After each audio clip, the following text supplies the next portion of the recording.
So hello everyone, welcome to stYpe booth at NAB 2021. As you can see, we are 2 years ahead. For all of you looking at our screens, wondering how we do all these effects, I'm here to give you just a brief overview. So we are showing two different things here. First thing is the camera tracking. We have been doing the camera tracking for the past 9 years, and we know all about it. We mastered the process. What we have here is our most popular camera tracking product called RedSpy. Ante, the guy in the blue shirt, is our cameraman. He's wearing it. He's carrying a camera with a RedSpy with him. It is also one of the most popular camera tracking systems in the whole world. As you can see on this floor, there's nothing on it. But if you look on the screen, you will see a car.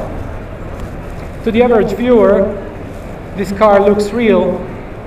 Maybe he cannot even tell a difference if it is real or a fake. The trick is to make it more real. The car really has to be sort of, we like to say, glued to the ground. So as you move the camera, the car also needs to change the perspective, the size, and so on, just as the real car would if we would be shooting the real car. So even if Ante shakes the camera with a quick movement, you see how the car stays on its spot. You can zoom in and out, so we are also tracking the zoom. So that is the camera tracking in short, what we are doing. How it works with RedSpy is, this is RedSpy, this small cylinder. It is actually a small camera attached to any studio camera. This small camera is now looking up. It has LED lights around the camera, and what it does is the following. LED lights make a flash. This flash of light goes up, and if you see on the ceiling, we have those small stickers up on the truss beams. Those small stickers are made out of retroreflective material, similar material that is used on traffic signs. So from where you put the light on, from the direction where the light comes from, it reflects back to the same direction. So when those LED lights around the camera flash a light, all of those stickers reflect the light back to the camera, and camera makes a picture. So at that time, RedSpy has a picture of around 100 of markers in a view, and using those markers, it can precisely calculate its complete position in a studio space, meaning X, Y, Z, pan, tilt, roll. That is all that is needed for a great camera tracking.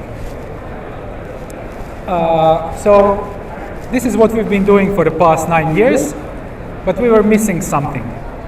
So everything is fake, you know.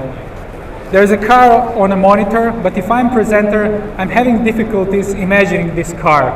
So where are the doors? Where is I cannot push the car. Look what happens. I look stupid. I cannot open the doors. Nothing happens. So it's a fake car. It looks real if we don't interact with it. If we are careful walking around it, careful where we step, and so on. So we needed a way to bring more life into what we do, and we introduced the Follower. The Follower is something completely new. First time shown yesterday on the first day of NAB show. It is also immediately nominated for the Product of the Year. We are one of the nominees by NAB. And let's switch to the camera showing what Follower does. So Berto is carrying one active beacon in his hand. This is the beacon from the Follower.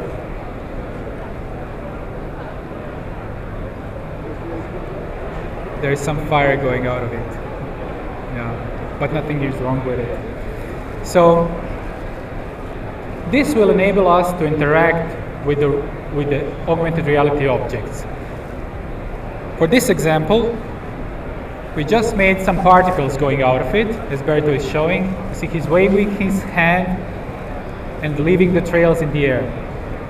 And now we will combine it with camera tracking. The camera starts moving and the object is moving, and we have a whole new world of possibilities.